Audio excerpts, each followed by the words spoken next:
भगवान बलराम का विवाह रेवती नामक कन्या से हुआ था और इस विवाह की कथा पुराणों में वर्णित है। यह कथा इस प्रकार है। रेवती और बलराम का विवाह। रेवती राजा रेवती की पुत्री थी।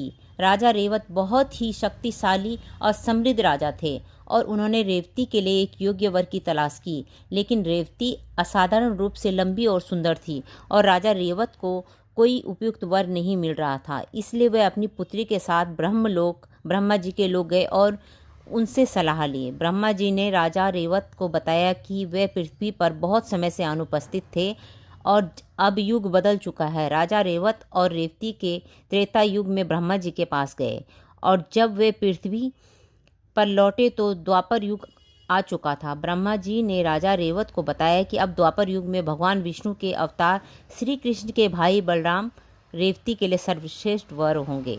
ब्रह्मा जी की सलाह पर राजा रेवत रेवती के साथ पृथ्वी पर लौटे और बलराम से उनकी पुत्री का विवाह करने का प्रस्ताव रखा।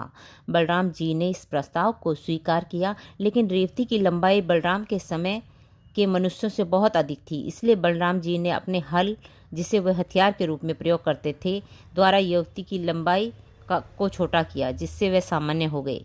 इसके बाद बलराम और रेवती का विवाह संपन्न हुआ। रेवती बलराम की पत्नी बनी और उनके साथ द्वारका में निवास करने लगी। इसी प्रकार बलराम का विवाह रेवती से हुआ और यह एक महत्वपूर्ण घटना के रूप में पुराणों में वर्णित है।